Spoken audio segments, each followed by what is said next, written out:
reaction to them not getting those waivers approved and having them denied? Yeah, they got denied? Yeah. Wow. When did you find that out? Coach West said it at the podium earlier. Oh, well, that's news. Yeah, that's news. I haven't had time to process it. Okay. All right.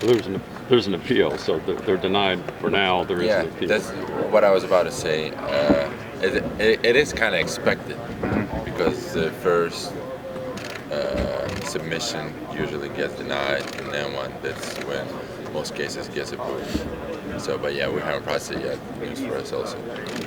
Is that a distraction though at all? Like just, I mean, 'cause y'all knew there was an appeal. Like, has that been a distraction for either you guys or as a team? I don't think it's more so as a distraction. It just you just want to know what you're going with into the season, kind of. You know, we're preparing that they're gonna play, and if they end up not playing, I feel like it will impact some of us in one way or the other. How much easier is your job with those two big guys? That takes a little relief off of it. And not just for me, for everybody. Like they're such a huge rim protectors. They lob threats and threat in the post. So.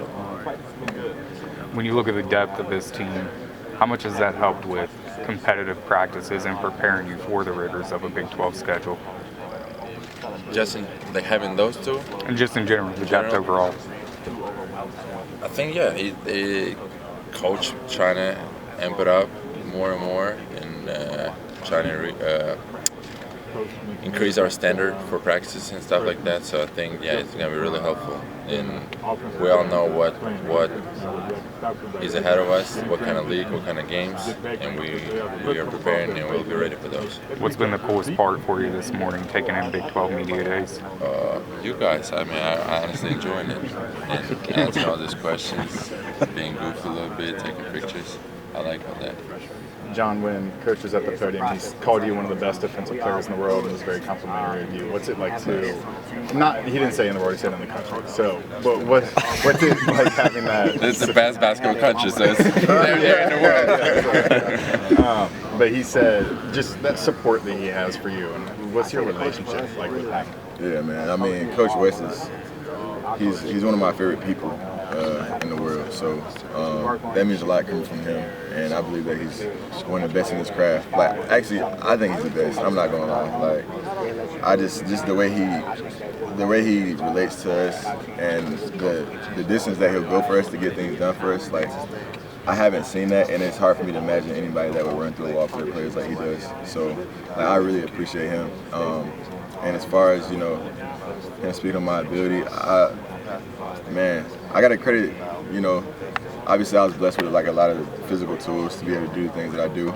But I think my high school coaches kind of helped me get into a defensive mindset. They were very defensive minded. And then Coach West is the same way. So he appreciates what I bring.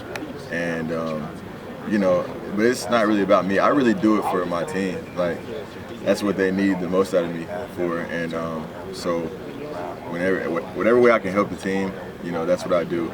And, you know, we're just going to keep trying to get better, keep chipping away at it. You couldn't play last year, but you were at every game, road and away. You're at how hungry does that make you when something gets taken away that you love doing? Yeah, it definitely starts a new fire in you. Like you said, just being out that whole year, it was very tough, you know, mentally and physically, because, you know, I'm rehabbing and having days where my knee feels better than others. So it was just, you know, the inconsistency of that. But I think it was all good for me, man. And it was tough at times, but I think it made me a better person. I think it helped me to mature and see things about life that I wouldn't have seen otherwise.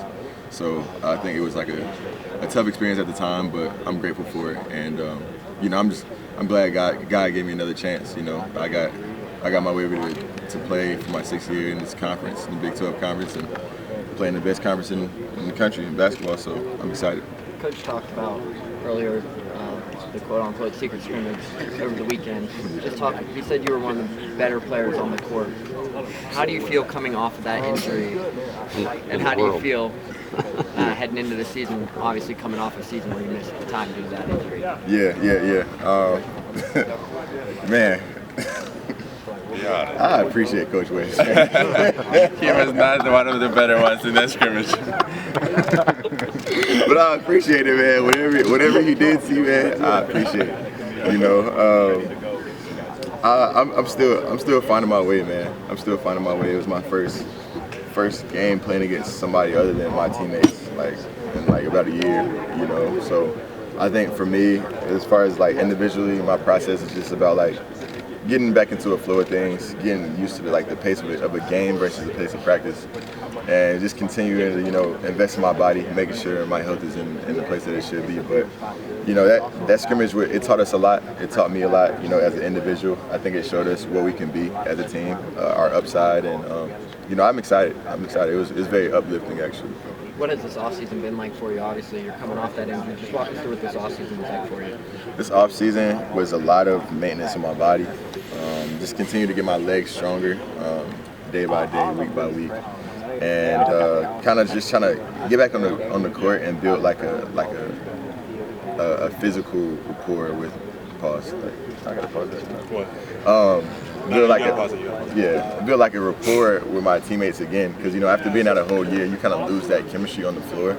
So I think a lot of this summer about in the off season was for me just like kind of like learning how to play again, you know, because your movement sometimes you might be like timid to plant or cut, and your timing might be off on certain things. So that's kind of what my off season was like. You three have been here since day one. How has this offseason been different in terms of joining the Big 12, Jordan brand? How has that differed from your first two off seasons? A lot different because I want to say that joke. It's not my joke. I went to class and I heard from a professor. Since UC joined Big 12, it stands under construction now. So everything is building now, and like we don't have our locker room yet. So we currently wait in guest locker room that we used to do. Like our training room we didn't have an access to it like for a couple months. So it's like much different from that perspective. Also, the gear transition, like we're slowly trying to get rid of Under Armour and add more Jordan stuff. So that was different.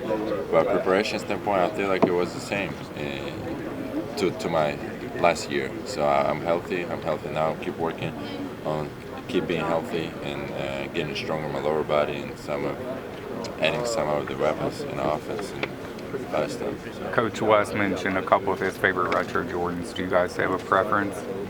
I have nothing. I don't know a lot about sneakers. I just it's a look.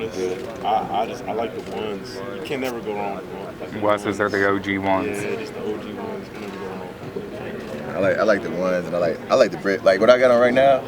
These ones, you can see I like them a lot. Put them in 10, John. Yeah, see, man, they low-key beaters, but like, you know, the Bread 4 is a classic right here. Take it You know what I mean? It's a classic. This is a humble flex, low-key too. But yeah, Definitely. Yeah, they're both huge additions to the team. Especially being that we played against them, also crazy. But huge additions to the team. Gonna bring size, athleticism, just that extra presence on the front court. Are you ready to step up in the case that they can't? Oh yeah, definitely. I think I'm more than ready and well prepared to step up in case they don't. I mean, of course, hoping that they do. You know, it'd be nice to have a whole team, everyone. You know, being that we worked for summer, even this early fall, been working this whole time with them.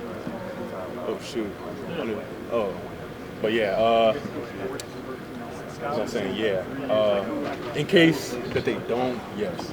I think me, Zig, Sage, just everyone else on the team will be more than ready enough to uplift each other and make that push. Vic, Coach talked about your three-point shooting ability and how it's progressed. You added just to go out there. More fun because I get excited scoring threes, but me being a perimeter a lot in off season takes away from me being in the paint now. So I'm trying to find a balance now because I'll score 2 threes a game at 6 points. But I've spent 40 minutes being a three. You know what I'm saying? So it's like I gotta find a balance of being there because I can't hurt what actually my superpower to be around the basket and like have a high field goal percentage. I can't just forget about it. You know, now I'm a three-point specialist. So it's much more fun to play that way, and I feel for a team also because they can just help off me and stuff like that. So at this point, it's just about finding balance. How much have CJ and Seamus going to help you in that area? Because those two come in and they're really sharpshooters from beyond the arc.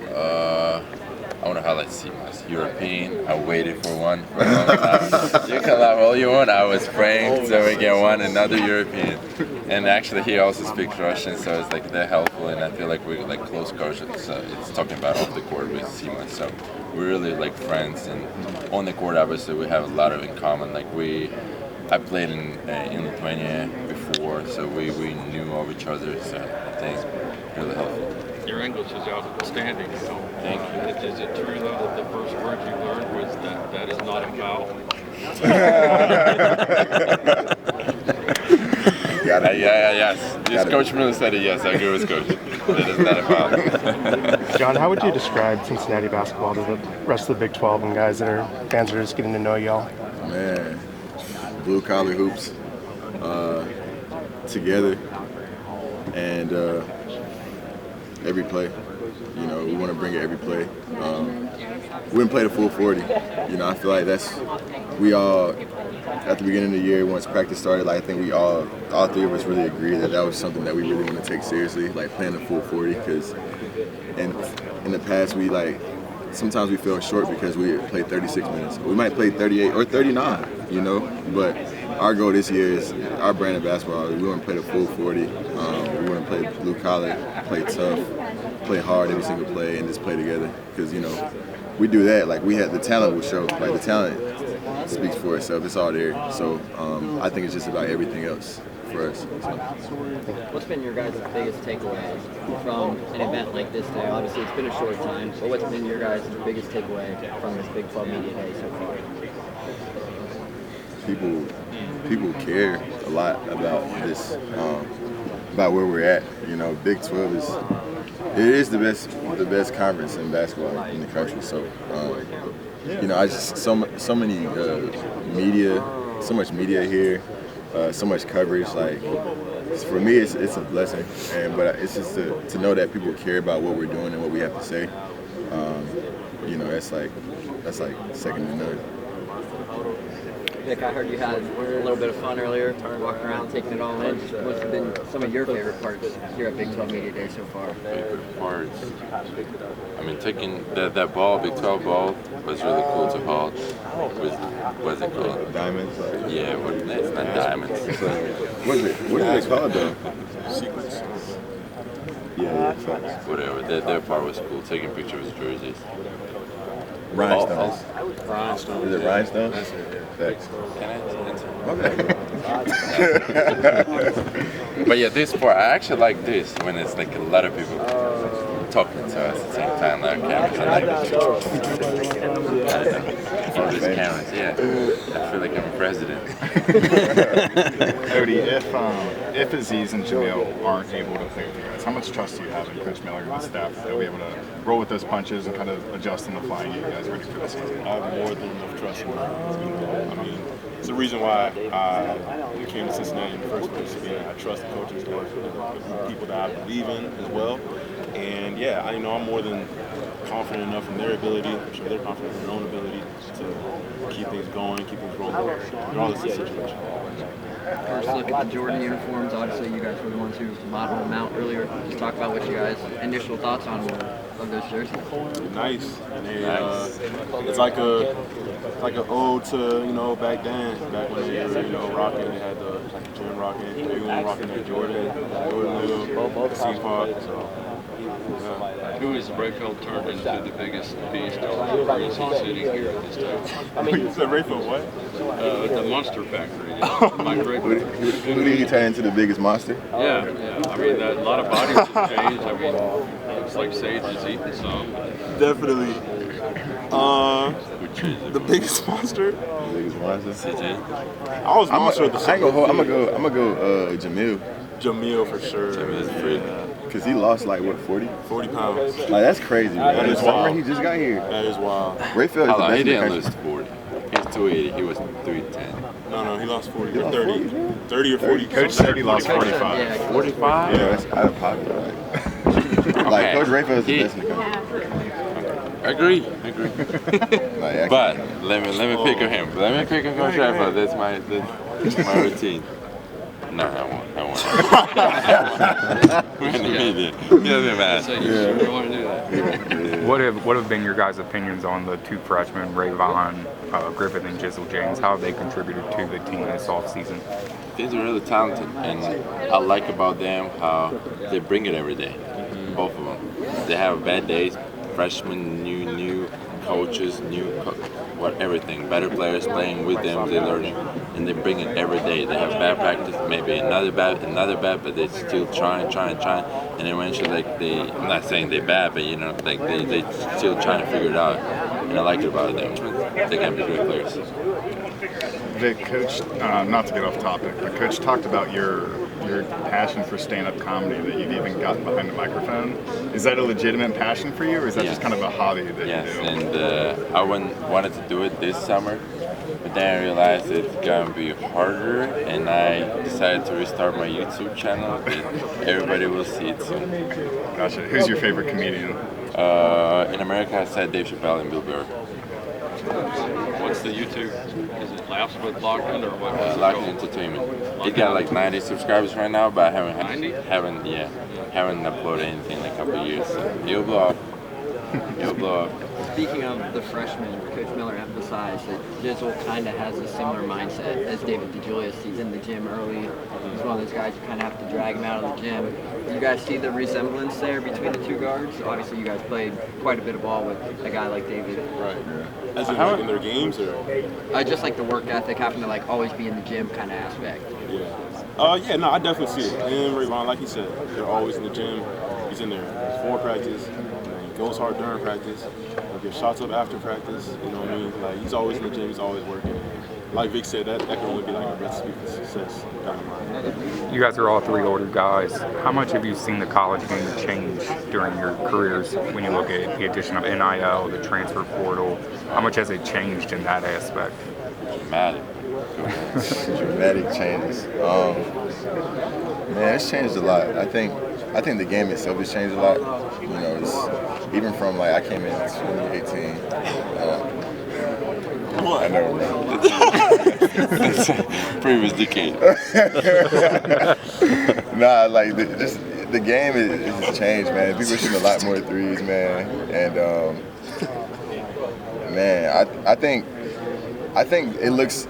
So I think the playing field is a lot more even now. I think because like high schoolers have the opportunity to either like LaMelo Ball going overseas or whatever. Like he's like a trailblazer for that, and high schoolers having the opportunity to play in programs like the overtime thing and then go pro, or like do something like they're different ventures. So I kind of think that's why you see like the NCAA tournament looks a lot different now than it has before, where like the teams are like, I don't want to say any team specifically, but it's just like the playing field is more even. Like you see a lot smaller teams getting bigger wins, or you see like the teams that you're used to seeing win a lot it's not as consistent these days, because those kind of like ready-made guys aren't going to those schools. They might be going somewhere else because it's a different NIL opportunity, or it's a different opportunity as far as like for their playing career.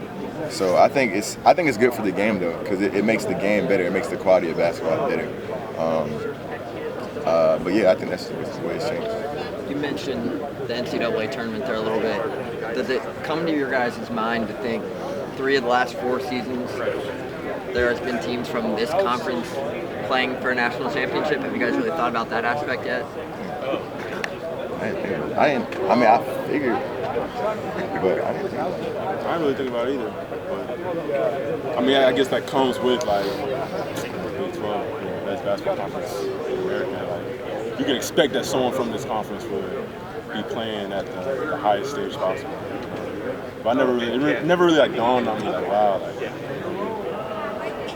I mean, it's the best basketball conference in the country for a reason. So that makes sense. You know, that makes sense. How much does having a staff like Drew Adams, Wes Miller, Coach Morgan, Coach Dollar, how much does that help with your preparation for this upcoming season? I think each of them adds something unique to the program, to the teaching. Like Coach Dollar, I feel like is really good at finding the personal approach to a player. Whether it's Coach Drew is more maybe just pointing some detail throughout the practice, or Coach Morgan just keeps you motivated, I would say, or keeps you focused all the time. So I think every single coach has something to them that altogether it just creates a really complete kind of coaching staff. And yeah, obviously it's really helps. I was talking to Coach Katrina Merriweather yesterday for the women's side of things. She really emphasized on how it was important